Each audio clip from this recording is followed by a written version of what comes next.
Assalamualaikum warahmatullahi wabarakatuh. Mari klik subscribe di channel ini dan aktifkan tanda loncengnya untuk mendapatkan update pemberitahuan di video berikutnya.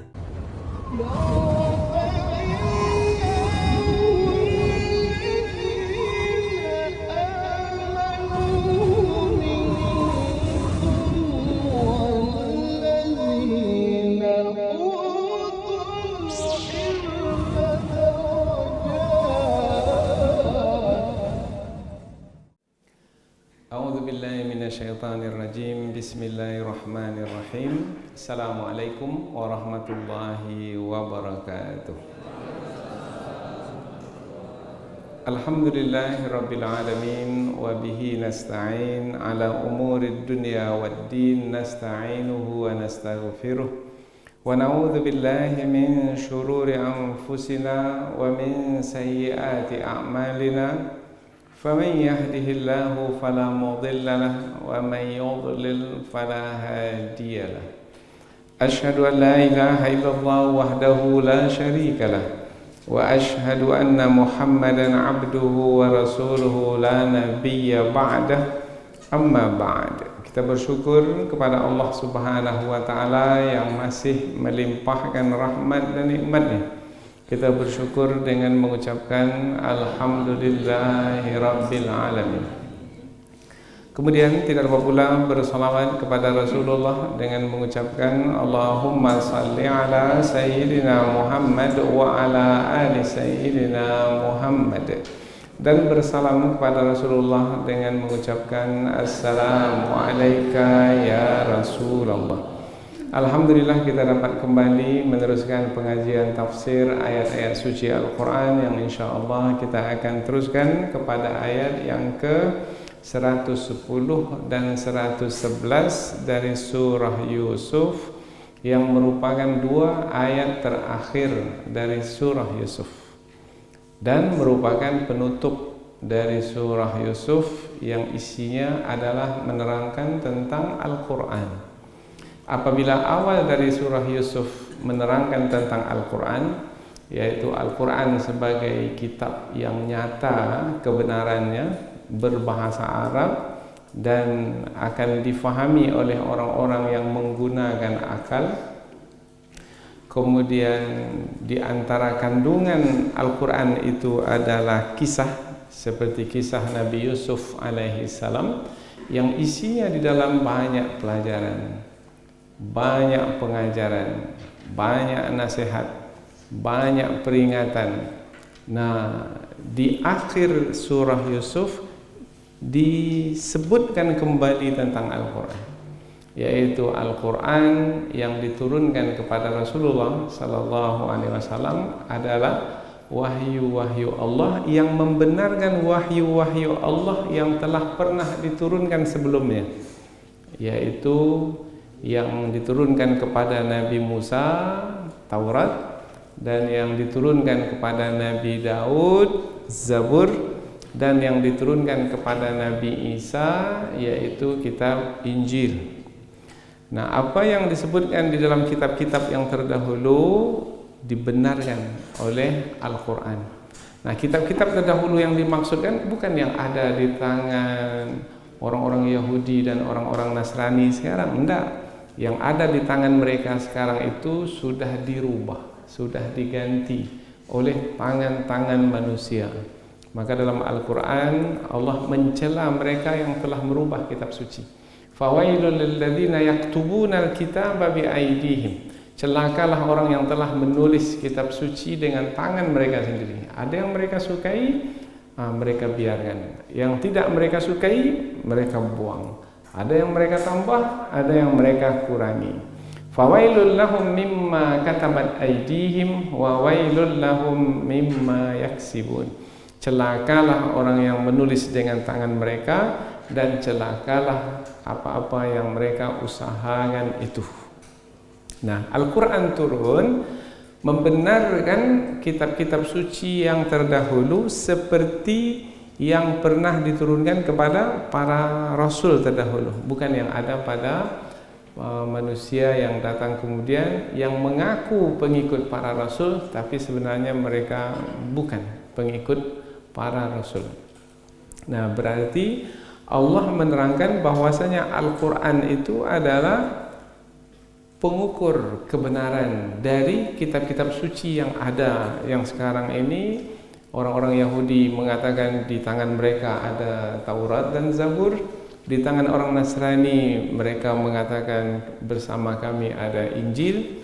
Tetapi yang benar, kalau ada umpamanya kisah Nabi Yusuf di kitab suci Taurat, Zabur, Injil, dan ada kisah Nabi Yusuf di dalam Al-Quran, maka yang benar adalah yang terdapat di dalam Al-Quran. Karena yang terdapat dalam Al-Quran adalah firman Allah yang dijaga oleh Allah, yang dipelihara. Manusia tidak mampu untuk merubahnya. Inna nahnu nazzalna dzikra wa inna lahu lahafidun. Sesungguhnya kamilah yang menurunkan Al-Quran itu dan kamilah yang memeliharanya, menjaganya. Maka sampai hari ini tidak ada manusia yang mampu untuk merubah Al-Quran meskipun satu huruf sekalipun. Jadi Al-Quran sebagai yang membenarkan kitab-kitab suci yang terdahulu. Kemudian juga disebutkan Al-Quran sebagai yang menjelaskan dengan terperinci. Apabila kita perhatikan kisah Nabi Yusuf sangat terperinci sekali. Sampai-sampai kepada abang-abang Nabi Yusuf yang bersepuluh ketika mereka merencanakan rencana jahat terhadap Nabi Yusuf disebut di dalam Al-Quran dengan sangat terperinci.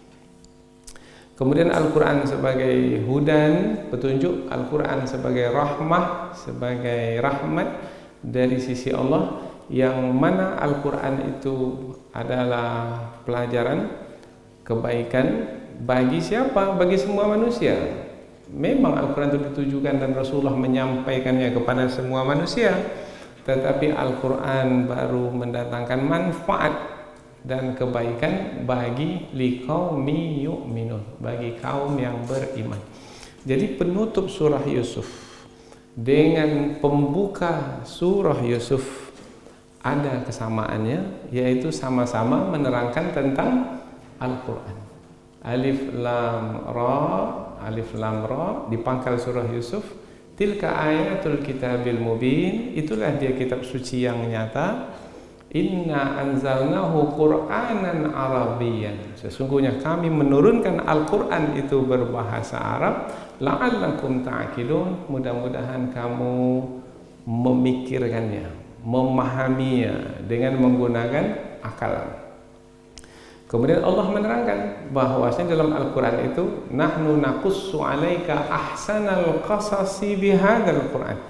Sesungguhnya Allah Subhanahu wa taala nahnu naqussu 'alaika ahsanal qasasi bima auhayna ilaika hadzal Qur'an. Yaitu kami menyampaikan kisah kepadamu wahai Muhammad dengan kisah yang terbaik seperti mana yang diwahyukan kepadamu melalui Al-Quran ini. Jadi pembukaan dari surah Yusuf menerangkan tentang kedudukan Al-Quran. Kemudian akhir surah Yusuf juga menerangkan tentang kedudukan Al-Quran. Kemudian kisah Nabi Yusuf yang disampaikan kepada Rasulullah itu adalah Al-Quran sebagai bukti kerasulan Nabi Muhammad sebagai Rasul. Bukti kerasulan Nabi Muhammad adalah Al-Quran, yaitu ketika sebagaimana yang sudah kita sampaikan sebelum ini, bahwasanya di antara sebab turunnya surah Yusuf itu adalah ada penduduk kota Mekah yang bertanya kepada Rasul, wahai Muhammad, kau tahu tidak tentang Yusuf? Kemudian ada pula orang-orang Yahudi bertanya, wahai Muhammad, kamu tahu tak tentang Yusuf? Kemudian turun surah Yusuf, yaitu menjelaskan tentang kisah Nabi Yusuf dengan terperinci. Maka terdiam orang-orang Yahudi karena kisah Nabi Yusuf yang disampaikan oleh Rasulullah melalui Al-Quran itu seperti itu yang ada pada mereka, yang mereka ketahui dari kitab suci mereka. Kemudian orang-orang yang ada di kota Mekah, kafir Quraisy, bertanya kepada orang Yahudi, wahai orang Yahudi, betul tidak yang disampaikan oleh Muhammad seperti itu, kisah Yusuf? Maka kata orang Yahudi, ya betul seperti itu. Mereka menjadi terdiam karena Al-Quran sebagai mukjizat telah melemahkan mereka untuk menentang Rasulullah. Jadi mereka tak mampu untuk menolak Rasulullah. Rasulullah bukan Rasul, tak mampu mereka tolak. Apa sebab? Mukjizat, yaitu telah melemahkan mereka sehingga mereka tidak berdaya. Semestinya tidak ada alasan bagi mereka untuk tidak menerima Al-Quran. Tetapi karena mereka sombong, angkuh, maka mereka tetap juga tidak mau menerima Al-Quran, tidak mau mengakui Rasulullah sebagai Rasul utusan Allah Subhanahu wa ta'ala. Maka bagi siapa Al-Quran itu berguna, bermanfaat? Bagi kaum yang beriman. Maka pengajian kita 2 ayat terakhir ini kita letakkan judul, yaitu Al-Quran sebagai pelajaran bagi orang-orang beriman.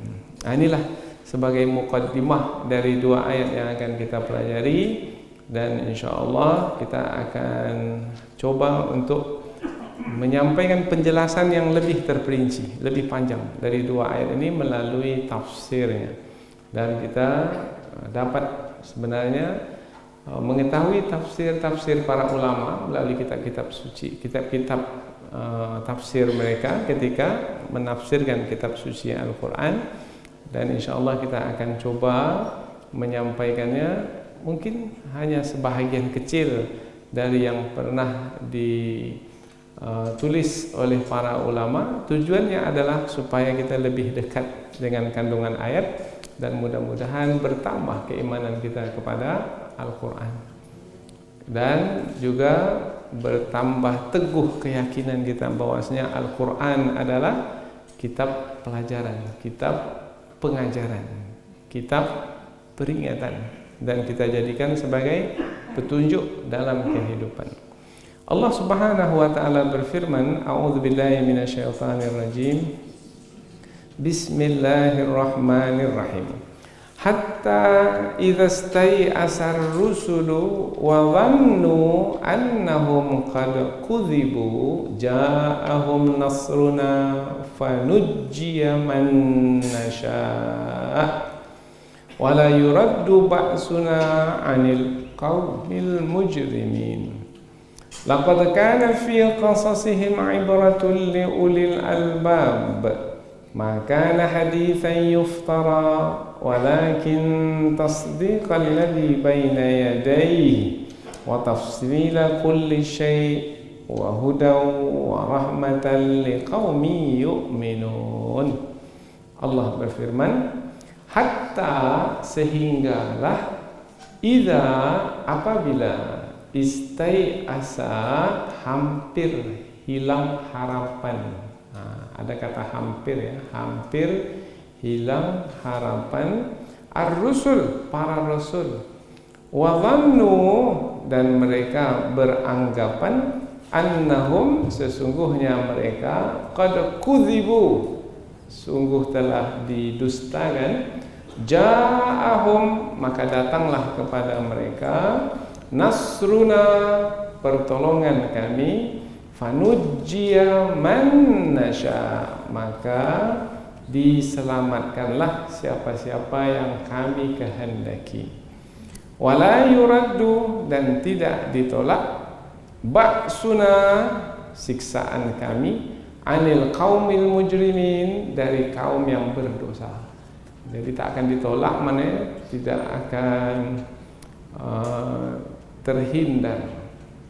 Orang-orang yang berdosa itu pasti akan menjalani siksaan. Mereka tidak akan dapat menghindarkan diri atau menghindarkan siksaan daripada berlaku.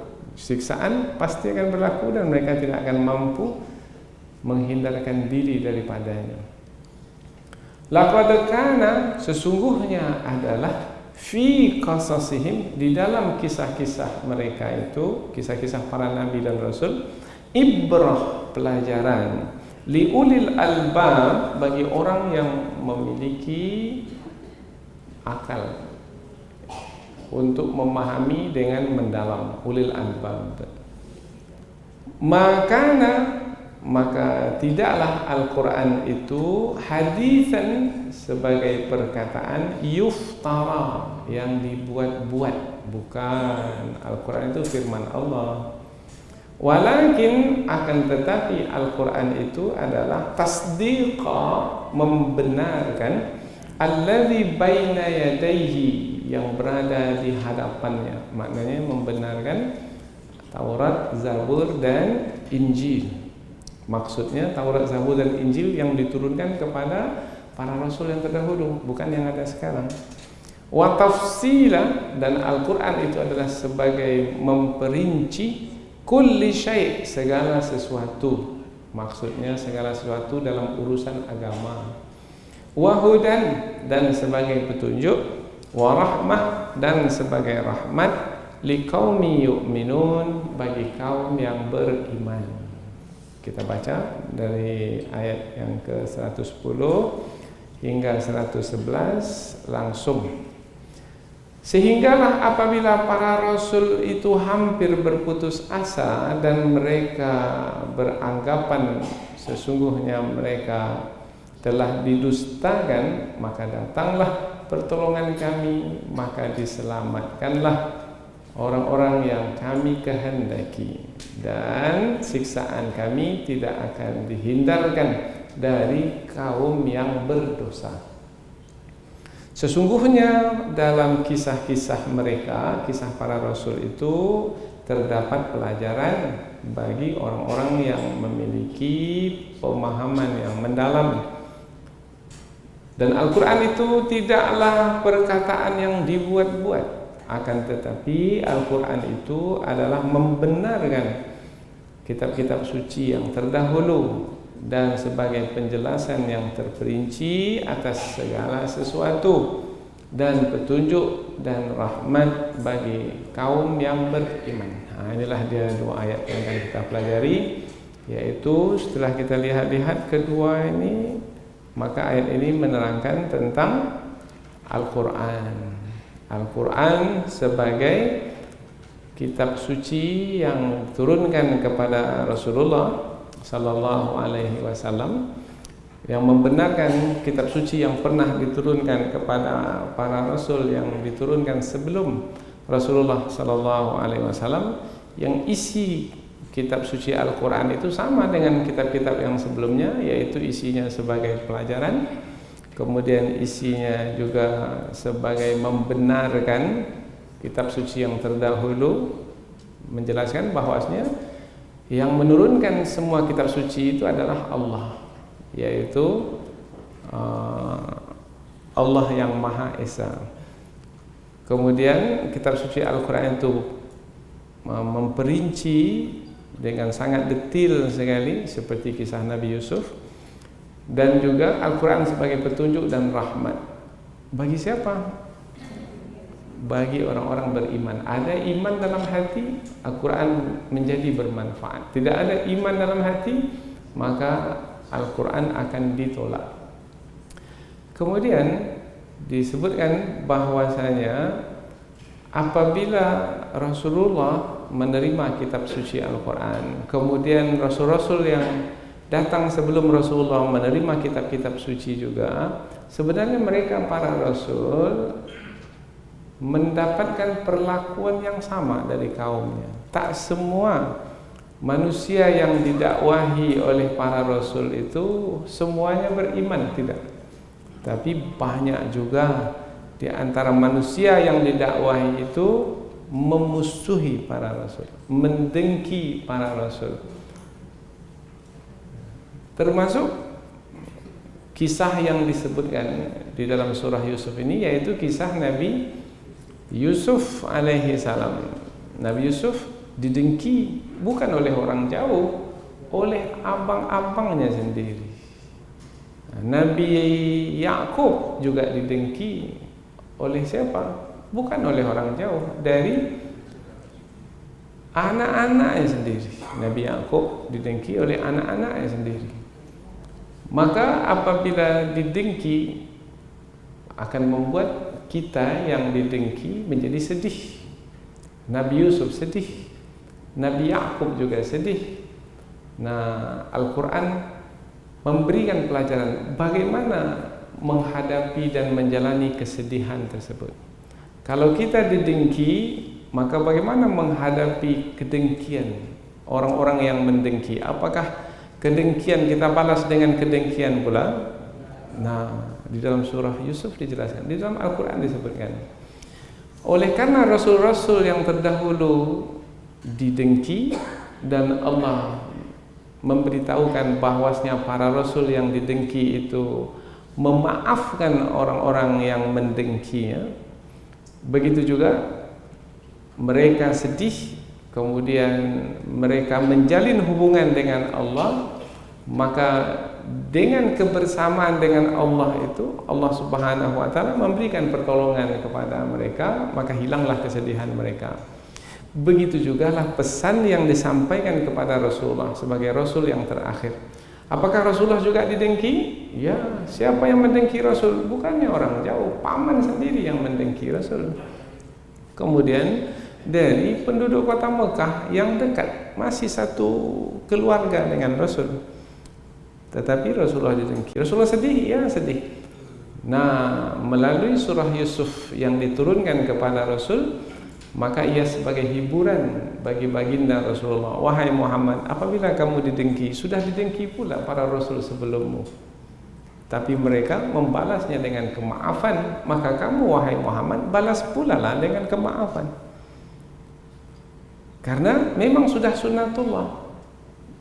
Sekarang kamu susah karena pertolongan Allah yang kamu nanti belum juga tiba, maka kamu merasa sangat susah sekali, sangat gelisah sekali, karena ujian semakin berat, didengki, diolok, bahkan disiksa, ditindas dan dianiaya, sampai Rasulullah akan dibunuh pada satu malam. Dan itu yang membuat Rasulullah menjadi berketetapan untuk meninggalkan kota Mekah, kemudian berpindah ke kota Madinah.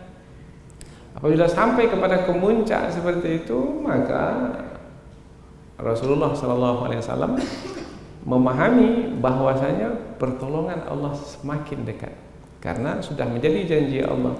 Para Rasul terdahulu ketika mereka menjalani ujian yang semakin berat sampai mereka hampir saja hilang harapan bahwasanya pertolongan tidak tiba, ketika itu Allah memberikan pertolongan. Maka apabila keyakinan bahwasanya pertolongan Allah itu pasti tiba, itu yang membuat kita tetap tidak tenggelam dan hanyut dalam kesedihan, tapi masih ada harapan untuk kita bergantung bahwasanya sampai masanya ujian itu akan berlalu. Karena janji Allah, yaitu pertolongan dan kemenangan itu pasti akan ditunaikan, dan Allah tidak mengingkari janjinya. Itu pesan yang terdapat di penutup surah Yusuf ini. Nah, mau buktinya yang nyata, silahkan lihat kisah Nabi Yusuf alaihissalam. Memang iya, bagaimana Nabi Yusuf diuji dengan ujian yang berat, dibuang ke dasar sumur. Memanglah dibeli oleh raja dan tinggal di istana. Tetapi tinggal di istana bukan membuat Nabi Yusuf menjadi senang, tidak, malah dipenjara. Di istana itu beliau dipaksa untuk melakukan perbuatan yang tercela. Maka Nabi Yusuf berhadapan dengan istri raja, dan raja itu sekali. Akhirnya Nabi Yusuf menjalani hukuman berupa penjara yang cukup lama. Berapa tahun? 12 tahun. Lama ya, lama sekali. 12 tahun. Kemudian Nabi Yusuf alaihissalam dengan kesabaran, dengan ketakwaan Nabi Yusuf, Allah Subhanahu wa taala berikan pertolongan, yaitu dapat keluar dari penjara dan diberi amanah untuk menjadi penguasa di negeri Mesir. Kemudian itu kaitannya dengan raja dan istrinya.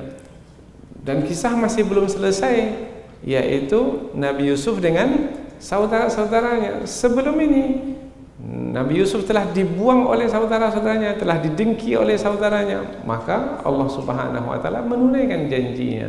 Yang mendengki itu akan diberi hukuman. Yang melakukan rencana jahat itu akan menanggung akibatnya. Mereka telah menyusahkan Nabi Yusuf, mereka akan dipermalukan di hadapan Nabi Yusuf.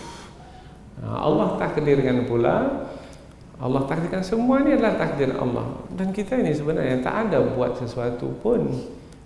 Karena yang berlaku itu sebenarnya adalah takdir-takdir Allah yang semuanya sudah tertulis di Lauh Mahfuz sebelum langit dan bumi diciptakan lagi. Semua sudah tertulis. Allah takdirkan, yaitu takdir Allah, negeri yang didiami oleh Nabi Yusuf tetap dalam kecukupan. Namun negeri yang didiami oleh saudara-saudara Nabi Yusuf, kalau Nabi Yusuf mendiami negeri Mesir, saudara-saudara Nabi Yusuf mendiami negeri Palestina dalam kekurangan bahan makanan. Maka pastilah manusia yang kurang bahan makanan pada mereka, mereka akan mencari kemana untuk mendapatkan bantuan makanan. Maka terdengarlah oleh mereka negeri Mesir itu berlebih-lebih bahan makanannya. Maka bergeraklah mereka dari Palestina ke Mesir, yang jumlah jarak yang ditempuh itu cukup jauh, 500 km lebih. Tetapi karena makanan, kalau tidak mereka mati. Maka mereka pergi juga ke negeri Mesir untuk memohon belas kasihan dari penguasa yang ada di negeri Mesir, karena mereka mendengar penguasa negeri Mesir itu sangat pemurah hati, suka membantu. Maka mereka pergi ke negeri Mesir. Jadi mereka sendiri yang pergi ke Mesir, dan itu adalah takdir Allah untuk mempertemukan mereka dengan adik mereka yang dahulu mereka dengki. Bukan Nabi Yusuf yang pergi ke Palestina, enggak. Saudara-saudara Nabi Yusuf yang dari Palestina itu yang pergi ke negeri Mesir. Begitu cara Allah untuk mempermalukan orang-orang yang telah mendengki Nabi Yusuf alaihissalam. Begitu juga dalam hidup ini. Dalam hidup ini sama. Begitu dahulu berlaku pada masa dahulu, begitu juga akan berlaku pada masa sekarang. Itu namanya sunnatullah. Maka kamu wahai manusia akan pergi lari kemana? Bumi yang kamu huni adalah bumi Allah, dan yang mengatur dan menguasai hidupmu adalah Allah. Pada hari ini ada tidak orang-orang yang mendengki orang-orang beriman, mendengki orang-orang baik? Oh, bukan ada lagi, banyak. Ada tidak sekarang ini manusia yang merencanakan jahat terhadap orang-orang yang baik? Para ulama tak ada kepentingan apa-apa dalam hidup mereka. Mereka ingin menyampaikan kebenaran. Tak ada lebih dari itu. Mereka bukannya mengejar kedudukan, jabatan, tidak.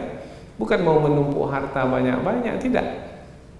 Mereka menyampaikan kebenaran. Tetapi para ulama yang menyampaikan kebenaran dengan keikhlasan ini dijadikan target untuk ditindas, dianiaya, bahkan sampai ke tahap dibunuh karakternya, dan juga dibunuh badannya untuk dihilangkan nyawanya. Dan rencana jahat itu berlaku dari masa ke semasa, bukan hanya di satu tempat, mungkin di merata-rata tempat, di mana-mana tempat. Nah, tapi ingat, siapa yang merencanakan rencana yang jahat terhadap orang-orang yang baik, maka rencana yang jahat itu akan kembali kepada orang yang merencanakannya. Itu sudah sunnatullah. Berfikirlah 1000 kali. Karena ada juga sampai hari ini tak peduli dia lakukan juga rencana jahat itu. Dia tahu itu adalah rencana jahat, tapi mungkin karena upah dunia yang tak seberapa yang ingin dia dapatkan, dia lakukan juga. Padahal kepada anak negeri sendiri, satu bangsa dengannya, karena ada orderan, ada permintaan. dari orang-orang yang jahat itu, dan mereka bersembunyi, menyembunyikan tangan mereka. Tangan mereka tak nampak, the hidden hand. Ada tangan yang tersembunyi, tapi menggerakkan rencana jahatnya itu dengan menggunakan boneka-boneka peliharaan yang mungkin dibeli dengan harga yang tak seberapa. Itu berlaku pada masa dahulu dan berlaku juga pada masa sekarang. Apabila pada masa dahulu berakhir dengan kegagalan, pada masa sekarang pun akan berakhir dengan kegagalan. Ini kisah Nabi Yusuf di dalam Al-Quran sebagai pelajaran. Inilah dia 2 ayat terakhir sebagai penutup dari surah yang mulia ini.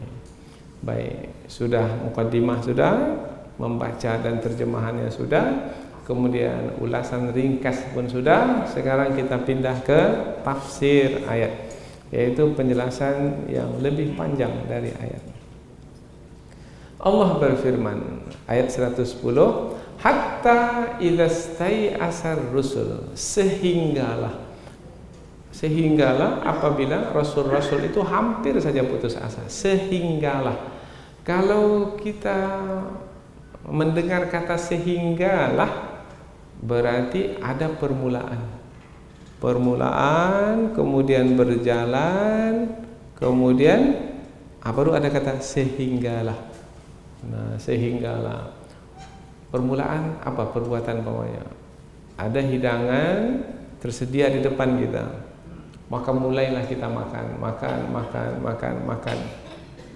Sampai kapan berhenti makan? Sehinggalah kenyang. Jadi ada permulaannya. Apa permulaannya? Menyantap makanan. Kemudian kapan berakhir menyantap makanan?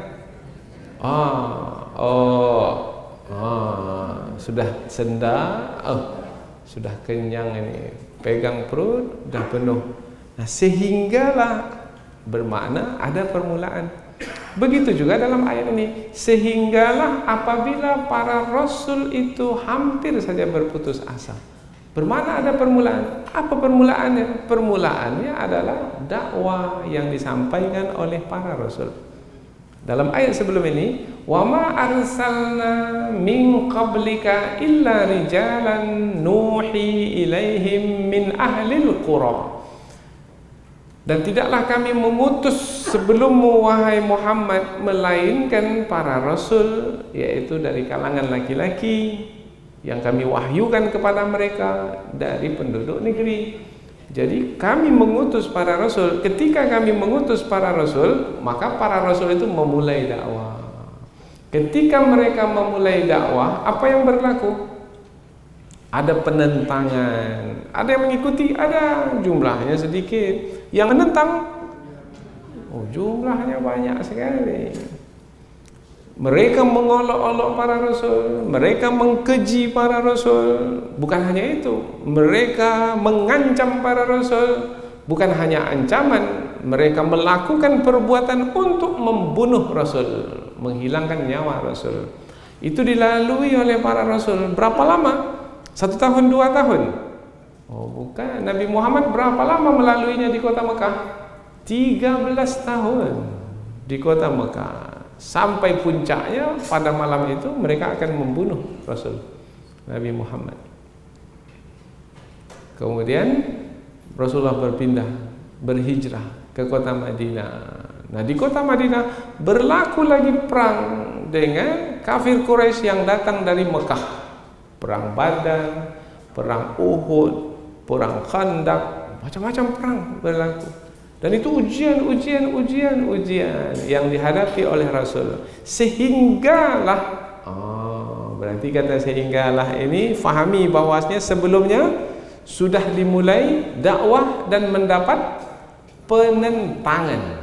Nah, berarti kalau pada hari ini kita berdakwah pula kemudian mendapat penentangan, itu adalah perkara yang biasa. Kalau tak mau mendapat penentangan, duduk di rumah saja. Jaga kain selimut dan kain sarung dan tak peduli dengan orang lain. Tapi apakah untuk itu kita hidup? Tidak, hidup ini untuk berjuang. Qum, wahai orang yang berselimut, Qum fa'anzir, berdiri, buang selimutmu itu, beri peringatan kaummu. Rasulullah kan berselimut juga dulu. Ketika pulang dari Gua Hira, minta diselimuti. Wahai istriku, selimuti aku, selimuti aku. Dathiruni, dathiruni. Turun ayat Al-Quran. Ya ayyuhal muddathir, wahai orang yang berselimut. Ini bukan waktunya berselimut-selimut lagi. Sudah diangkat menjadi Rasul, ini waktunya memberi peringatan. Ya ayyuhal muzammil, wahai orang yang berselimut. Qum, berdiri.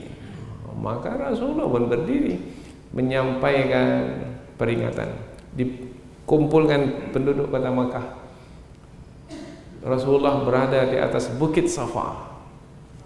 Kalau kita pergi ke Mekah, Bukit Safa itu di depan Ka'bah, tapi bukit itu tak tinggi betul.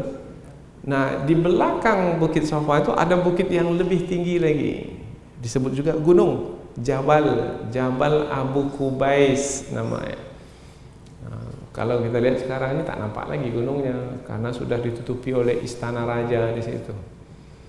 Nah, kemudian Rasulullah berdiri di atas Bukit Safa dan mengatakan kepada penduduk kota Mekah, wahai penduduk kota Mekah, kalau aku memberitahukan kepadamu di belakang gunung ini tinggi dan kamu tak terlihat apa yang ada di belakang sana. Kalau aku yang memberitahukan kepadamu bahwasanya di belakang gunung Jabal Abu Qubais ini ada musuh yang menyerangmu, apakah kamu percaya kepadaku? Maka penduduk kota Mekah mengatakan, ya kami percaya kepadamu wahai Muhammad, karena kami tak pernah menjumpai kamu berbohong selama ini. Kamu adalah seorang yang sangat dipercaya. Maka Nabi bergelar sebagai Al-Amin. Nah, setelah dapat pengakuan dari penduduk kota Mekah, Rasulullah pun mengatakan, sesungguhnya aku telah menerima wahyu. Aku telah dipilih oleh Allah menjadi Rasul untuk menyampaikan kebenaran kepadamu. Maka apabila kamu mengikuti kebenaran ini, beruntunglah. Tetapi apabila kamu menolak kebenaran ini, maka siksaan Allah amatlah pedih di dunia ini dan di akhirat nanti. Selesai Rasulullah menyampaikan itu, maka berdirilah. Siapa yang berdiri? Paman Nabi sendiri yang berdiri. Celaka kamu wahai Muhammad.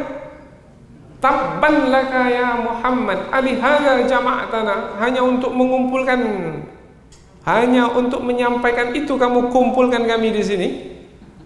Kata Abu Lahab. Turun ayat Al-Quran. Yang celaka bukan Nabi Muhammad. Tabbat yada abi lahabi wa tab. Marah Abu Lahab, celaka kamu wahai Muhammad, hanya untuk menyampaikan kamu sebagai Rasul. Kamu kumpulkan kami di sini ini ramai-ramai. Karena tergugat kedudukannya. Karena apabila Nabi Muhammad diikuti sebagai Rasul, maka akan menjadi pemimpin. Maka terpinggir kepemimpinannya. Abu Lahab memimpin di negeri Mekah, maka dia tak mau tergugat kepemimpinannya. Hari ini kan begitu juga kan?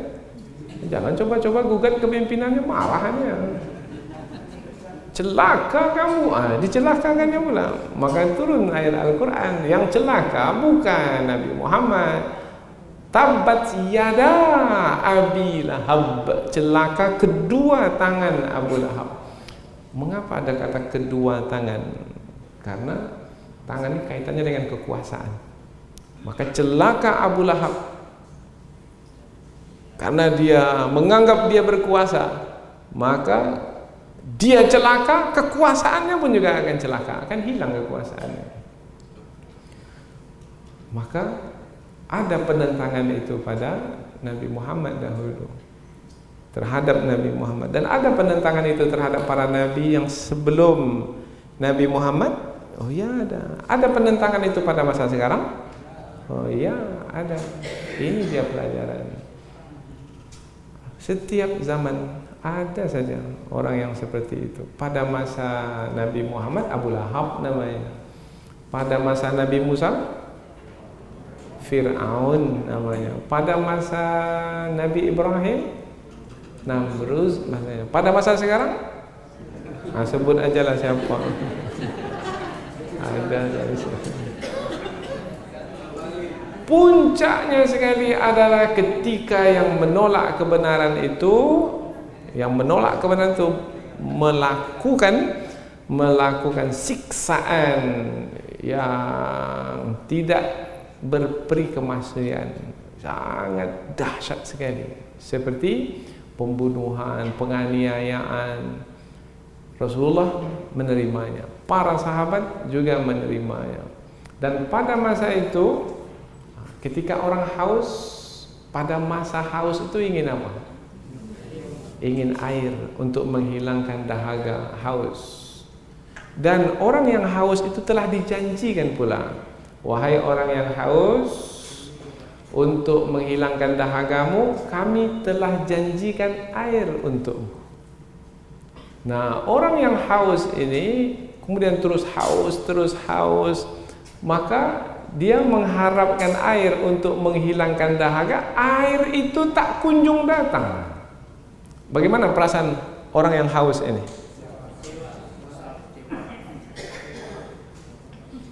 Nah, dijanjikan bahwasanya kamu akan mendapatkan air, tapi air itu tak kunjung datang. Haus sudah semakin menjadi-jadi. Begitu juga kepada para rasul, dijanjikan kepada para rasul pertolongan Allah akan diberikan. Itu janji Allah. Allah pasti menunaikan janjinya. Pertolongan itu akan tiba. Tapi siksaan demi siksaan berterusan dan semakin berat. Perumpamaan sama dengan orang yang haus itu, ternanti-nanti, ya Allah, kapan pertolonganmu itu tiba? Ini yang dimaksudkan dengan idzastai asa. Sehinggalah apabila hampir saja para rasul itu berputus asa. Tapi berputus asa? Enggak. Tapi hampir berputus asa. Apa makna hampir di sini? Oh, menerangkan keadaan itu sudah sangat berat sekali. Tapi masih yakin akan janji Allah bahwasanya pertolongan itu pasti akan diberikan. Yakin, tapi kapan?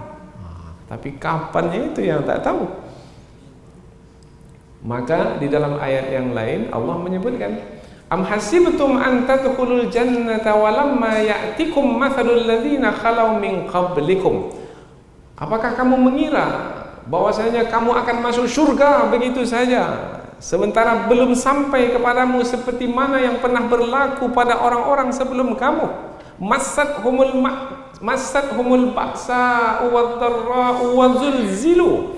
Mereka itu ditimpakan ke atas mereka ujian yang sangat berat, penderitaan yang sangat dahsyat.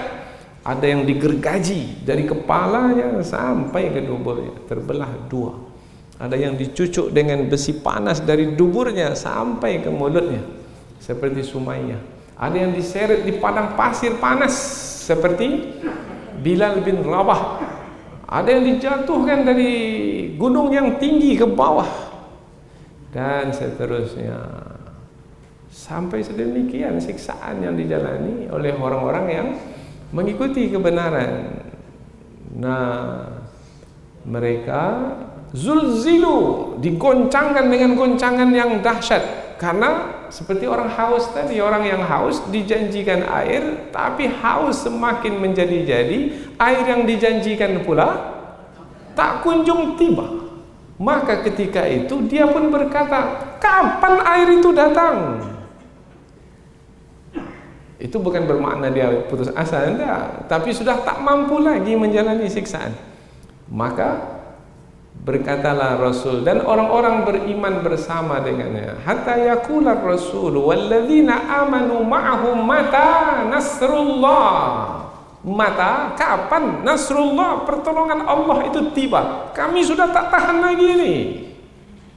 Sudah sampai tak kita ke tahap seperti itu? Belum, masih bisa makan lagi. Mungkin hanya di ancam-ancam penjara aja. Di penjara nanti, ya, nanti kami mutasi, nanti baru ancam-ancam mutasi aja. Nanti kami buang negeri, nanti baru diusir aja, baru ancaman. Tapi takutnya ada 7 keliling. para pengikut kebenaran dahulu mempertaruhkan apa yang ada pada mereka. Hebat. Kekuatan iman yang ada pada mereka. Karena yang membuat mereka bertahan itu adalah kekuatan iman. Kekuatan iman itu kuat. Maka apabila kekuatan iman itu lebih kuat dalam menghadapi ujian, musibah, akan bertahan. Kalau tidak, maka akan hanyut. Sama dengan tunggul kayu di sungai yang deras arusnya. Kalau tunggul kayu itu kuat, sederas apapun arus sungai itu, dia tak akan hanyut, bertahan. Mungkin tenggelam karena airnya banyak, air sungai itu melimpah umpamanya, tunggul itu tenggelam. Tapi meskipun tenggelam, sampai masanya dia tetap di situ. Apabila air itu sudah surut, dia muncul kembali. Tapi kalau tunggul itu tak kuat, dia akan hanyut, akan menjadi sampah di lautan sana. Sekarang mau jadi sampah atau menjadi tunggul yang kokoh itu, tinggal kita. Macam mana supaya kokoh? Iman, tak ada jalan lain. Tambah iman, keimanan kepada Allah. Dan ujian itu semakin berat apabila kita berhadapan dengan musuh yang jumlah mereka ramai, uang mereka banyak, peralatan perang mereka canggih, dan mereka menggunakan berbagai macam cara dan rencana untuk mengalahkan orang-orang beriman, mengalahkan orang-orang yang mengikuti kebenaran. Nah, ketika itu ujian semakin berat, dan untuk itulah kita hidup, yaitu untuk diuji siapa yang bertahan, siapa yang tidak. Dan ujian itu semakin berat sampai-sampai hampir saja hilang harapan. Itu mana istai asa. Beda istai asa dengan ya isa. Kalau putus harapan tak boleh, karena dilarang di dalam Al-Quran, dan disebutkan la tai asu mir rauhillah, jangan kamu berputus asa dari rahmat Allah. Tak boleh berputus asa, tak boleh. Tapi sampai, boleh jadi seseorang itu sampai kepada hampir putus asa. Kalau sampai hampir putus asa, apakah buruk, tercela? Enggak. Mengapa bisa sampai hampir putus asa? Ujian terlalu berat. Tetapi tidak pernah putus asa, karena putus asa dilarang dan tak akan mungkin orang beriman berputus asa. Nah, para rasul bukan berputus asa, tapi hampir putus asa. Itu mesti dipahami. Sehingga apabila para rasul itu hampir hilang harapan atau hampir berputus asa, dan mereka mengira bahwasanya mereka telah didustakan, ini nampaknya mereka ini tak ada lagi yang mau menerima kebenaran. Memang betul-betul mereka itu tak mau berubah. Telinga mereka peka kan, mata mereka buta kan, hati mereka tutup dan mereka keraskan. Mau apa lagi? Cakap jelah kamu wahai Muhammad, kami tak akan dengar. Tidak, sampai mati tidak. Kalau begitu bagaimana? Artinya mereka sudah mendustakan kebenaran. Tak ada lagi peluang untuk merubah mereka. Maka ketika itu sudah sampai kepada kemuncaknya, ujian yang diterima semakin berat, mereka pula yang menindas dan menganiaya semakin menjadi-jadi. Maka ketika itu janji Allah akan ditunaikan. Ja'ahum nasruna, datanglah pertolongan kami kepada mereka. Jadi pasti pertolongan Allah itu tiba. Pasti air itu akan datang kepada orang yang haus. Cuma orang yang haus itu ingin cepat air itu datang. Kita pun juga begitu. Ya Allah, berapa lama lagi hamba tersiksa dengan penyakit hamba ini, ya Allah. Ini sudah 20 tahun lah, ya Allah. Mau berapa lama lagi? Sampai mati. Macam tawar-menawar pula dengan Allah Ta'ala. Jalani saja lah.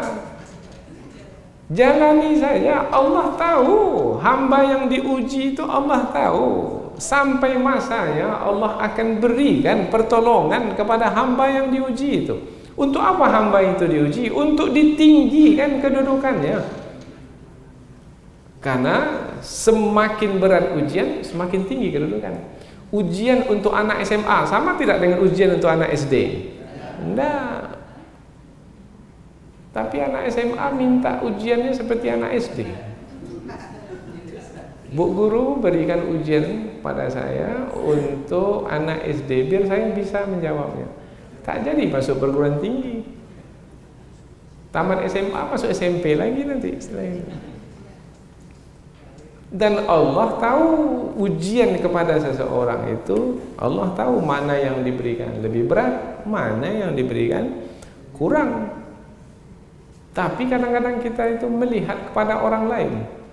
Mengapalah saya ini ujiannya berat-berat ya? Badan saya sakit, hutang saya bertambah terus, orang yang mendekat tak ada, tinggallah saya sebatang kara. Di mana saya duduk, orang mendengki saya, tak ada orang yang dekat memperhatikan. Mengapalah? Ini dia orang yang gagal dalam menjalani ujian. Karena dia melihat ujian itu tidak melihat siapa yang mengujinya. Kalau dia melihat Allah yang mengujinya, maka ini adalah cara Allah untuk meninggikan kedudukanku. Apa yang perlu ku buat adalah sabar, sabar, sabar, redha, redha, redha. Dan ya Allah, istiqomahkanlah hamba dalam kesabaran dan keredaan. Orang seperti ini diangkat oleh Allah kedudukannya. Karena ujian adalah untuk meninggikan kedudukan. Maka ujian yang paling berat adalah yang dijalani oleh para rasul. Setelah itu barulah sesuai dengan kadar iman masing-masing. Dan jangan sekali-kali kita beranggapan bahwasanya ujian yang kita lalui sekarang itu adalah berat di luar kemampuan. Tidak. Karena kalau di luar kemampuan bermakna Allah telah menganiaya kita. Dan Allah tidak menganiaya hambanya. Hanya saja kita lah kadang-kadang sama lah seperti anak SMA tadi, minta diuji dengan ujian anak SD. Padahal dia mau masuk ke perguruan tinggi lagi. Sudah Master of Art, MA, minta diuji dengan LC, dengan S1, tak jadi dokter nanti. Maka kalau mau jadi dokter, uji dengan dan hadapi ujian yang berat, yaitu ujian tingkat akhir sekali. Tak ada lagi ujian selepas itu. Kalau sudah dokter ada lagi ujian? Tak ada lagi. Buat karyanya lagi supaya jadi profesor. Jadi profesor mempertaruhkan pula apa yang telah kita dapatkan dari karya-karya yang kita telah buat selama ini. Wah, itu berarti ujian-ujian itu adalah untuk meninggikan kedudukan kita. Semakin tinggi kedudukan. Begitu juga lah di dalam hidup ini. Fanujjiya man nasya, dan kami selamatkan siapa yang kami kehendaki. Siapa yang Allah kehendaki untuk diselamatkan? Yang beriman. Siapa yang Allah kehendaki untuk dicelakakan, dibinasakan? Orang-orang kafir. Itu sudah sunatullah. Orang kafir pasti akan dikalahkan, pasti. Penista agama itu pasti akan dikalahkan. Kalau sekarang masih bisa gembira, sekejap aja gembiranya itu. Sebentar saja, pasti. Kapan itu? Kapan itu tidaklah di tangan kita. Itu di tangan Allah Ta'ala. Tapi kalau berkaitan dengan sunnatullah, maka ulama tafsir menyebutkan dua ayat ini berkaitan dengan sunnatullah. Sunnatullah adalah ketetapan Allah. Pasti akan dikalahkan dan akan dicelakakan, dibinasakan. Mereka menghinakan kebenaran, mereka akan dihinakan. Al-jaza'u min jinsil amal. Balasan sesuai dengan perbuatan. Perbuatan menghinakan orang lain, maka dia akan dihinakan. Maka di dalam ayat Al-Quran disebut azabun muhin.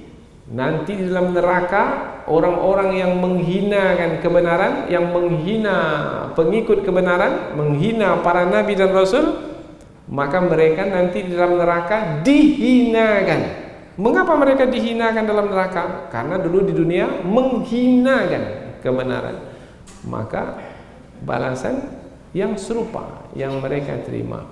Dulu mereka pekakkan telinga, tak mau mendengar kebenaran. Allah pekakkan pula mereka nanti ketika dibangkitkan. Mereka butakan mata dahulu ketika di dunia, tak mau melihat kebenaran. Allah butakan pula matanya nanti di hari akhirat. Rabbi lima hasyartani a'ma. Ya Allah, mengapa engkau bangkitkan aku dalam keadaan buta? Wa qad kuntu basira. Dulu aku di dunia bisa melihat. Mengapa sekarang ya Allah engkau bangkitkan aku dalam keadaan buta? Maka Allah berikan penjelasan. Kadzalika atatka ayatuna fanasitaha. Telah datang ayat-ayat kami kepadamu dahulu, kamu butakan matamu. Maka pada hari ini kamu pun juga dibutakan. Kamu lupakan dahulu ayat-ayat kami, maka kamu pun sekarang dilupakan. Tangan yang mencincang, bahu yang memikul. La taziru waziratu wizra ukhra. Siapa yang buat? Dia yang tanggung akibat.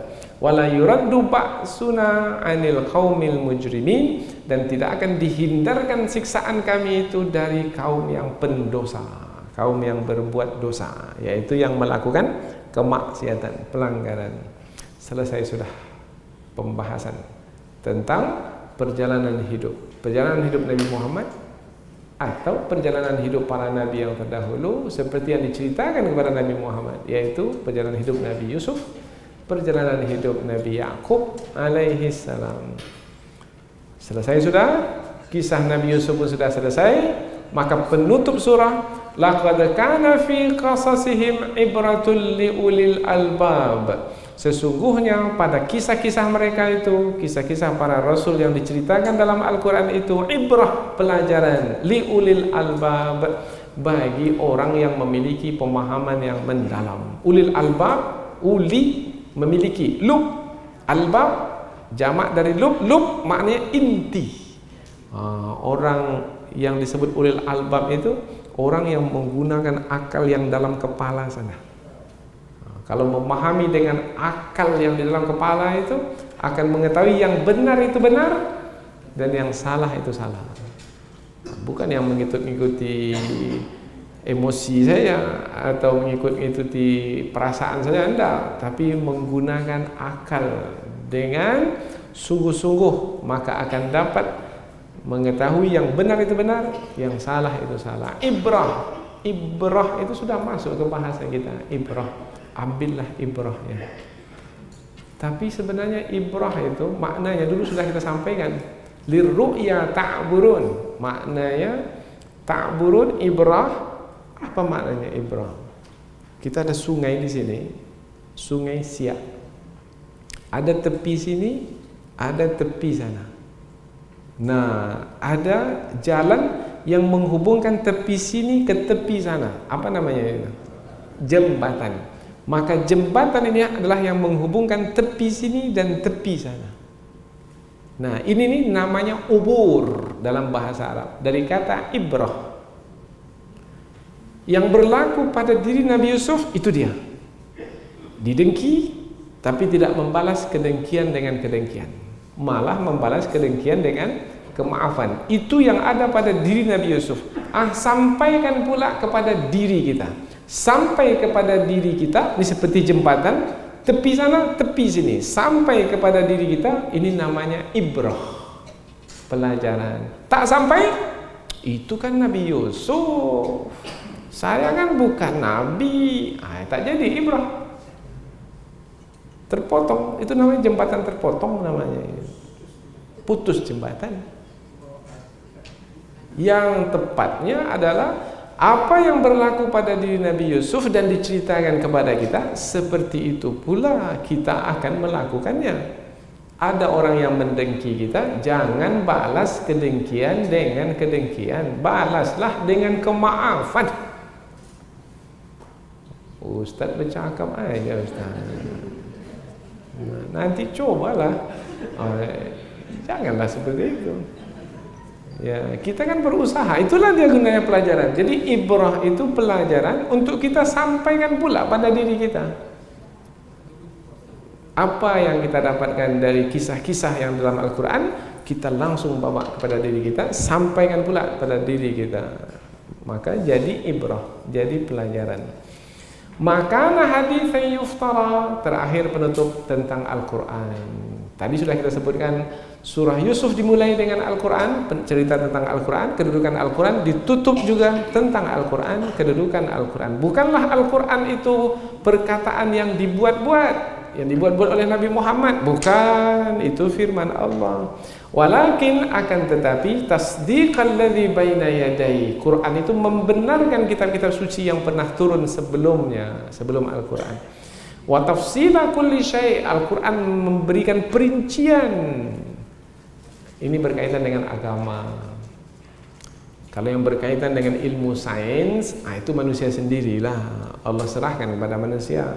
Tapi kalau berkaitan dengan agama, perinciannya terperinci sekali. Solat, ngangkat tangan bagaimana, melipat tangan bagaimana, rukuknya seperti apa, kemudian sujud berapa jumlah rakaat, apa saja bacaan, terperinci. Itu namanya tafsil kulli syai' dalam perkara agama. Berkaitan dengan kepercayaan juga terperinci, beriman kepada Allah, kepada malaikat, kitab suci, para rasul yang diutus, hari akhirat, qada dan qadar, terperinci. Nah, apabila sudah terperinci, bermaka tak ada lagi yang perlu kita cari-cari lagi. Sudah ada, cukup semua. Bermakna Al-Quran yang diturunkan itu memudahkan kita, tinggal mengamalkannya aja lagi, karena sudah terperinci. Wahudan sebagai petunjuk. Petunjuk maknanya yang menyampaikan ke tujuan. Ikuti petunjuk sampai tujuan. Petunjuk di tepi jalan. Ini selalu kita ulang-ulang ini. Mau pergi kemana tujuan kita? Padang, Sumatera Barat. Nah, ada petunjuk di tepi jalan. Belok kanan, Padang. Lurus, Padang. Ada perempatan, lurus, Padang.